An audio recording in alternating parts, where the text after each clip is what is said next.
कहते हैं ना, झुकती है दुनिया झुकाने वाला चाहिए। जी हाँ, बात कर जी। रहा हूँ मैं ईडी, प्रवर्तन निदेशालय। ईडी के डर से क्या नेता, क्या अभिनेता, कौन सब डूब के रहते हैं, डरे रहते हैं कि कहीं ईडी ना पकड़ ले। 2-2 sitting chief ministers, Hemant Soren, Arvind Kejriwal, पकड़ के जेल में रखा। कोई सबूत-वबूत मिला नहीं अब तक। और जितने अधिकारी सब एक तरह से भूत है ईडी का। अभी हाल ही में supreme court, advocates on record के 2 वरिष्ठ अधिवक्ता, उनको ईडी का समन जारी हुआ। इस पर supreme court advocates on record association ने गंभीर आपत्ति जताई और चीफ जस्टिस को चिट्ठी लिखा कि इसको स्वतः संज्ञान लिया जाए कि क्या अब जो गवाह और वकील और मुवक्किल और वकील के बीच जो बात होगी उसमें भी ईडी की पहरेदारी रहेगी। देश भर के कई बार एसोसिएशन ने इस पर आपत्ति जताई है। तो तानाशाही सिर्फ घोषणा करके नहीं आता है, तानाशाही बिना घोषणा के भी आ सकता है। खाली अपनी एजेंसियां जो है कानून के हिसाब से काम न करे, अपने मन से काम करे, यही तानाशाही है। बहरहाल जो आपत्ति हुई है उसके बाद ईडी ने ये जारी किया है चिट्ठी कि अब बगैर निदेशक के अनुमति के किसी वकील को समन जारी नहीं किया जाएगा। क्या है पूरा मामला, समझते हैं। दोस्तों, रतनलाल बोल रहा हूँ और आप देख रहे हैं अम्बेडकर नामा। जेपी सिंह साहब हैं, आप जानते हैं ये कानूनविद भी हैं, वकील भी हैं, पत्रकार भी हैं, संपादक भी हैं और इस तरह के मामले पे तो इनका लाजवाब, इनकी टिप्पणी जो होती है वो लाजवाब होती है। सीधे चलते हैं, जरा टेक्निकल वर्ड सब समझते हैं कि ईडी के डर से सब कांपे रहते हैं, इस बार वकील ने ईडी को कपा दिया। जी, स्वागत है सर।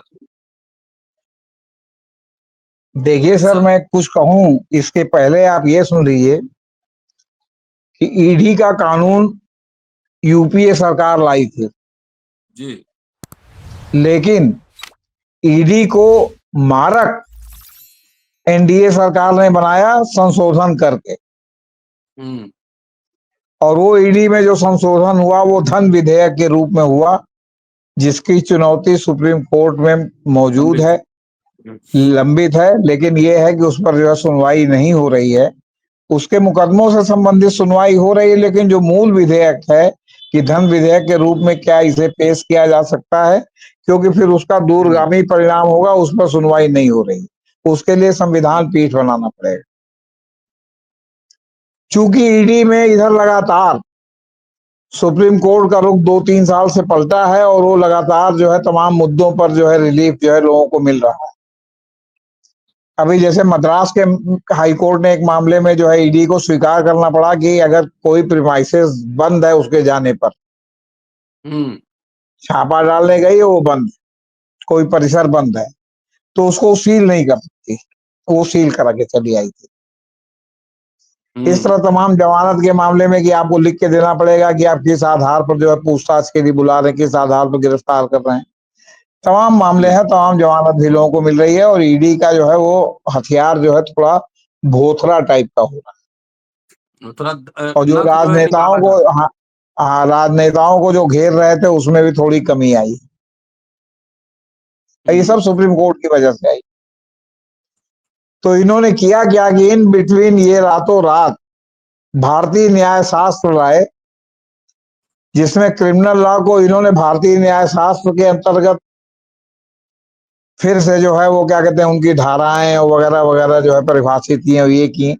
और जो ईडी में कमी रह गई थी उसको बीएनएस, भारतीय न्याय शास्त्र में इन्होंने इनकारपोरेट कर दिया। अब समझिए खेल कि ताकि हम्म। ईडी से बचे तो बीएनएस में लगा दें।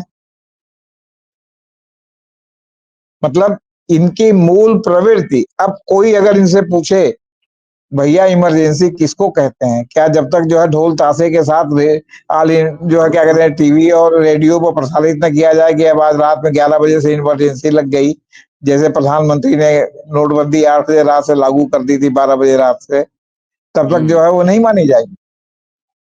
इमरजेंसी आचरण से होती है, आचरण से। और आपका आचरण शुरू से ऐसा है कि आपने अघोषित इमरजेंसी इमरजेंसी से भी खराब स्थिति में पैदा कर दी है। कैसे? इमरजेंसी में भी मुझे याद है कि तमाम मीसा बंदियों, तमाम डीआईआर में बंद लोगों को, हालांकि उस समय हम लोग विद्यार्थी थे, हम्म। तमाम लोगों के बंद मामलों को हाई कोर्ट और सुप्रीम कोर्ट ने सुना और उन्होंने ये जो है दृष्टांत दिया कि इंदिरा गांधी को व्यक्तिगत रूप से अगर कोई गाली देता है तो ये देश को गाली देना नहीं हुआ, तत्कालीन प्रधानमंत्री को ये व्यक्तिगत गाली हुई। अगर देश के विरुद्ध कोई जो है काम करते हुए पकड़ा गया तो वो जो है क्या कहते हैं आपका देशद्रोह का मामला होगा और मीसा लगेगा और DIR लगेगा और तमाम लोग उसमें छूटने लगे। क्यों? क्योंकि पुलिस तो स्टीरियोटाइप काम करती है आपके। जब ईडी कॉपी एंड पेस्ट जो है क्या कहते हैं चार्जशीट दाखिल करती है तो पुलिस है, पुलिस तो ईडी से थोड़ा नीचे ही है। पता चला कि वो पेड़ पर चढ़ करके पेड़ के किनारे खड़े होकर के वो जो है इंदिरा गांधी के खिलाफ भाषण दे रहे थे। अब आपने पकड़ के उनको मीसा में बंद कर दिया। कहीं इंदिरा गांधी के खिलाफ दे रहे थे ना, देश के खिलाफ तो नहीं दे रहे थे ना। तो इंदिरा गांधी तो एक पार्टी की इंडिविजुअल है, लोक सेवक है। तो अब सवाल इस बात का है कि कोई आदमी बार काउंसिल में कोई लिस्ट, मैं भी बार काउंसिल का रजिस्टर्ड हूँ, इलाहाबाद हाईकोर्ट बार एसोसिएशन का परमानेंट सदस्य हूँ, हालांकि स्लीपिंग सदस्य हूँ क्योंकि मैं फिजिकली जाने आने लायक नहीं हूँ। जब पत्रकार था तब था। कहीं लिख के हम लोगों को कोई जो है आचार संहिता और कोई लिस्ट नहीं मिली है रजिस्ट्रेशन के समय से जिसमें ये लिखा हो कि हम किसको सलाह दे सकते हैं, हम किसको सलाह नहीं दे सकते, हम कौन से मुकदमे ले सकते हैं, हम कौन से मुकदमे नहीं ले सकते हैं। नतीजा आप देखते होंगे कि देश भर में जो वकील है, चोटी के वकील हो, छोटे वकील हो, जिसकी जितनी हैसियत होती है वैसे वकील को इंगेज करता है। कोई भी जो है वकालत वकील की कमी के कारण सजा नहीं भुगतना चाहता। और जो बेंच है वो भी थोड़ा बड़े वकील का चेहरा देख के उसका भी जो रुख जो है थोड़ा सा लीनियंट रहता है जूनियर वकीलों की तुलना में। वो जूनियर वकीलों को डिस्करेज करते हैं और जो सीनियर वकील हैं वो अपने जो चढ़ करके प्रैक्टिस करते हैं उसका उनको फायदा मिलता है, उसका फायदा मुवक्किल को भी मिलता है। तो नेचुरली जो कोर्ट जाता है वो रिलीफ के लिए जाता है, वो इसके लिए तो जाता नहीं है कि वो कोर्ट में शौकिया गया हुआ। अभी तक कभी भी ये सवाल नहीं उठा कि इन्होंने इसका मुकदमा क्यों लिया, कैसे कैसे। संसद पर हमले के मामले में राम जेठमलानी जो बीजेपी के ही माने जाते रहे वो वकील थे। इंदिरा गांधी की हत्या में बीजेपी के ही PN लेखी वकील थे। उन्होंने जो है वो इंदिरा गांधी के हत्यारों का मुकदमा लड़ा था। संसद पर हमले का मुकदमा लोगों ने लड़ा था। तो क्या उनको देशद्रोही घोषित कर दिया? महात्मा गांधी की हत्या में नाथूराम गोडसे के भी वकील थे। तो क्या हुआ? उनको जो है देश भर में कालिख लगा के घुमाया गया, या बार एसोसिएशन या बार काउंसिल ने कहा कि जो है आप वकील बनने लायक नहीं है। को बाकायदे जो है आपको ये कहा गया है कि अगर किसी भी मुवक्किल के पास पैसा नहीं है वकील करने का, या कोई वकील उसके लिए तैयार नहीं होता वकालत करने का, कई बार डिसीजन हो जाता है ना किसकी वकालत में कोई जो है अपना वकालतनामा नहीं दाखिल करेगा, तो ये राज्य की जिम्मेदारी है, स्टेट की, कि वो वकील दे। और वकील देने के बाद वो वकील जाता है और अदालत में देता है, बिना वकील के कोई मुकदमा वैलिड होता ही नहीं है। ये हमने भूमिका में बताया। जी। अब पहले पहल ईडी ने नोटिस दिया अरविंद दातार को, जो बहुत ही वरिष्ठ वकील है सुप्रीम कोर्ट के और तमाम वरिष्ठ वकीलों की श्रेणी में शामिल हैं। यहाँ तक कि राम जन्मभूमि मामले में भी उन्होंने जो है वो क्या कहते हैं बाबरी मस्जिद के किसी पक्षकार की ओर से पैरवी की थी। उनको उन्होंने एक सलाह दी ईडी के मामले में, तो उस पर उनको नोटिस जारी कर दिया। तो उन्होंने कहा कि भाई मैंने प्रोफेशनल सलाह दी, मैं उसमें कोई भागीदार थोड़ी हूँ या ना मैं उसमें कोई वो हूँ। तो उनका मामला जो है इन्होंने जो है वो क्या कहते हैं फिर दोबारा नोटिस नहीं जारी किया, उन्होंने अपीयर होने से इनकार कर दिया इनकी पूछताछ। तो कहा गया कि वापस ले दिया, और अभी उनका मामला सूखा ही नहीं था तब तक इन्होंने पी वेणुगोपाल को नोटिस जारी कर दिया। उन्होंने किसी दूसरे मामले में किसी दूसरे को जो है ईडी के मामले में सलाह दी थी। फिर ये सब बवाल उठा, तो फिर ये शांत हो गया। पूरे देश भर के बार एसोसिएशन इसके खिलाफ मुखर हो गए और खड़े हो गए। नतीजा इन्होंने न केवल वापस लिया बल्कि ईडी के डायरेक्टर को ये नोटिस देनी पड़ी कि अब कोई भी वकील के खिलाफ अगर कोई नोटिस का मामला है तो बिना हमारी अनुमति के उसको नोटिस नहीं जारी होगी। तो इस तरह फिलहाल इसका उपसंहार हो गया। लेकिन यहाँ यक्ष प्रश्न है। देखिए, जब उत्तर प्रदेश में कल्याण सिंह की सरकार थी तो उत्तर प्रदेश के एसएसपी और एसपी और उनके इंस्पेक्टर्स इतने बेलगाम हो गए थे कि ये जिसको पकड़ के जेल में भेजते थे उसकी जमानत न होने पाए इसका पुख्ता इंतजाम करते थे। यहाँ तक कि जो न्यायिक magistrate, chief judicial magistrate, additional chief judicial magistrate के यहाँ तक जाके जो है पैरवी करते थे कि जमानत नहीं होनी चाहिए। लेकिन अब मान लीजिए कि वहां से हाई कोर्ट से जमानत हो गई, तो जमानत हो गई तो ये सुनिश्चित करते थे कि कोई जमानतदार इनकी जमानत ना लेने पाए ताकि ये जेल में ही रहें। एक पर्सनल मामला, एक मामले में मेरे एक मित्र जो है उन्होंने अपने एक रिश्तेदार की जमानत ले ली। वो रिश्तेदार पुलिस में सिपाही थे लेकिन बर्खास्तगी झेल रहे थे और बर्खास्तगी में वो कुछ जो है आपराधिक कृत्य कर रहे थे, उसमें वो अरेस्ट हो गए थे। ये लोग चाहते थे उनकी जमानत ना हो, लेकिन अब भाई रिश्तेदार थे तो क्या करें, जमानत ले लिए जाके भाई हाईकोर्ट ने मंजूर किए। उनके यहाँ एक राधे श्याम त्रिवेदी नाम के यहाँ कौआ मार इंस्पेक्टर हुआ करते थे, आपके क्या कहते हैं कोतवाली में। और पीके तिवारी जो है यहाँ जो है एसएसपी थे और माननी लाल जी शुक्ला यहाँ एसपी सिटी थे। अब वो राधे श्याम त्रिवेदी उनके घर पहुंच गया कि आपने जमानत क्यों ले ली है। उन्होंने हमको फोन किया, मैं गया, हमने कहा क्यों राधे श्याम जी, जमानत लेने में भी आप कौआ मारी करेंगे।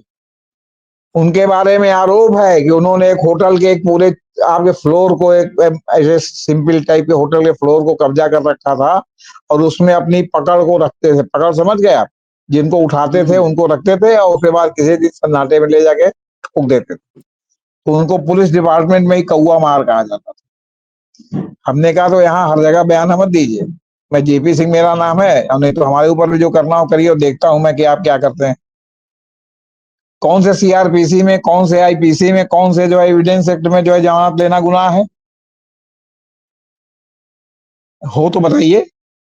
और बाकी आप जो है अपने एसएसपी और एसपी साहब से पूछ लीजिएगा कि जेपी सिंह मेरा नाम है, मैं कौन किस टाइप का पत्रकार हूं, मैं लल्लो चप्पो वाला पत्रकार नहीं हूं। मैं अन्याय के खिलाफ फ्रंट पर आके खड़ा होकर पार्टी बन के लड़ता हूं। और आप समझिए कि फिर वो मुंह के बल वापस चले गए। कहने का मतलब इनकी मोडस ऑपरेंडाई है। अब अमित शाह गृह मंत्री हैं तो कौन वकील खड़ा हो रहा है तो वकील को नोटिस देके डराओ, फिर उसके बाद कहेंगे किसने जमानत लिया है उसको नोटिस देके डराओ। ये तो शुरुआत है, ये तो अभी रेजिस्टेंस हो गया, वरना ये तो इतना बढ़ता कि जो है कपिल सिब्बल को भी नोटिस हो जाती, अभिषेक मनु सिंघवी को भी नोटिस हो जाती, दुष्यंत दवे को भी नोटिस हो जाती, पूरी टॉप गैलेक्सी जो है सुप्रीम कोर्ट की सबको नोटिस हो जाती। हाई कोर्ट वालों की तो हैसियत नहीं थी मुकदमा लड़ने की। आखिर यहाँ अतीक का मुकदमा लोग लड़ते थे कि नहीं लड़ते थे? अतीक का मुकदमा भी तमाम लोग लड़ते थे, लेकिन एक वकील को अतीक के मामले में जो अतीक के साथ बिल्कुल गलबहियां डाल के चलते थे, खान शौकत, जो है उनको जो है सजा हो गई एक मामले में, वो जेल में है। और एक वकील और पंडित जी हैं, उनको जो है इन लोगों ने तमाम मामलों में फंसा रखा है। उनके लिए कोई जो है बार एसोसिएशन नहीं खड़ा हुआ कि भाई वकालत करना कोई जुर्म है। इन्होंने ऐसा फंसाया कि जैसे वो उनके आपराधिक कृत्य में शामिल हो।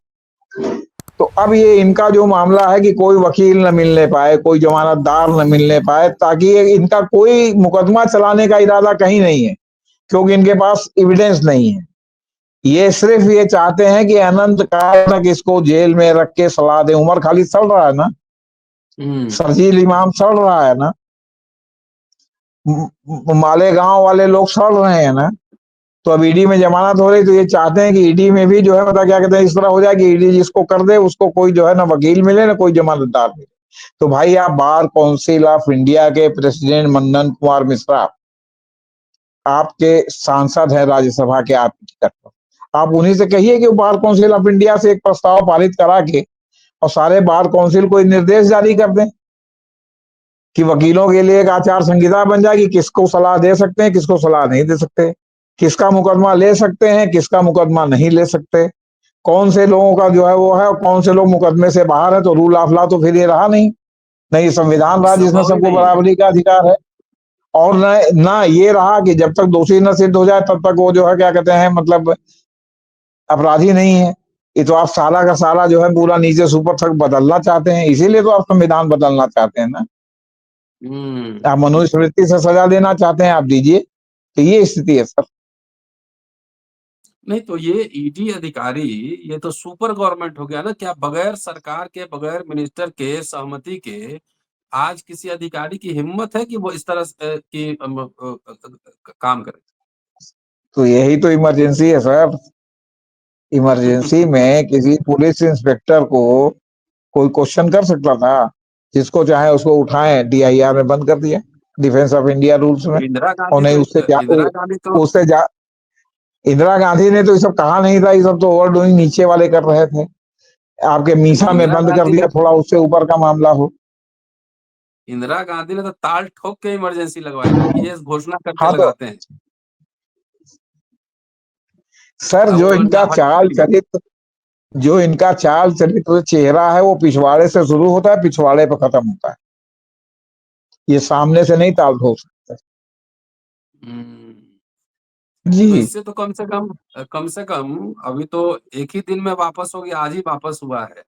जी तो जी। इससे जो ईडी झटका थोड़ा सा लगा ही होगा, जो नहीं, मनमानापन बिल्कुल है। लगा होगा। और अब आखिर ईडी को ये परिपत्र डायरेक्टर को जारी करना पड़ा कि बिना हमारे अनुमति के कोई जारी नहीं होगा, इसका क्या मतलब हुआ? क्योंकि वो जान गए कि अब ये मामला सीधे जाएगा सुप्रीम कोर्ट में। और फिर जब सुप्रीम हम्म कोर्ट सर के बल ईडी के डायरेक्टर को खड़ा करेगा तो क्या जवाब देंगे? सुप्रीम कोर्ट बार बार कह रहा है कि हम मानवाधिकार की सुरक्षा के लिए खड़े हैं, हम संविधान के लिए खड़े हैं, हम कानून के शासन के लिए खड़े हैं। कम से कम कह तो रहा है ना। तो कह रहा है तो फिर हम्म, आचरण में दिखाने की नौबत आएगी। और फिर बेला त्रिवेदी हम्म, जैसे जज तो है नहीं कि जिनके यहाँ साइन कर दिया जाए तो कहेंगे नहीं, खजान है भाई, जो सही है। ईडी का है वो सही। हम्म, जी। तो सवाल इस बात का है कि सामने से कहने के का साहस आप में नहीं है, पीठ पीछे से आप जो है वो क्या कहते हैं, देखिए आपने देखा होगा सर, पास इलाके में जब कोई चोर घुसता है, कोई पकड़ा जाता है, हम्म, तो बहुत कम लोग घर से बाहर निकलते हैं। ये हम्म, देखा है कि नहीं देखा आप? पास इलाके में हम्म, हम्म। वो खिड़की पर ऐसे खड़े रहते हैं, और बच्चों जो है भीतर जाओ भीतर जाओ। क्यों? वो सोचते हैं कि ऐसा ना हो कि चोरवा हमको देख ले के अच्छा हमको भी बेटा देख तुम ले। हमारा। तो कि हमको भी ना देख वैसे ले ही कहीं। वैसे ही जो लोग सामने से साहस नहीं है जिनको, जो कनफुकुआ जी, हैं, कान से देखते हैं, कान से दिखाते हैं, वो कभी सामने से आके ना आपका सामना कर सकते हैं, ना आप पर हमला कर सकते हैं। हमेशा जो है वो क्या कहते हैं, बैक डोर से ही उनका काम, कहा ना कि पिछवाड़े से शुरू होके पिछवाड़े पर ही उनका मामला खत्म हो जाता है, सामने से फेस नहीं कर सकते आप। जी, जी। चलिए जी। सर, बहुत-बहुत शुक्रिया। और इस एपिसोड का सार लब्बो-लुआब ये है कि अत्याचार के खिलाफ झुकिए नहीं, रेजिस्टेंस जारी रहना चाहिए। अगर वकील प्रोटेस्ट नहीं करते, तो सोचिए अगर सुप्रीम कोर्ट, हाई कोर्ट जजेस जिनकी इम्यूनिटी है, कल हो के उनके पास भी पहुँच जाता है ईडी का नोटिस कि आपने क्यों बरी कर दिया इसको? हाँ, ये भी हो सकता है ना। जब बंद कानून बंद का बंद लिफाफे का वो क्या है सर, न्यायशास्त्र। हुँ। हम्म। चलिए सर, शुक्रिया। देखते रहिए अम्बेडकरनामा। Thank you sir.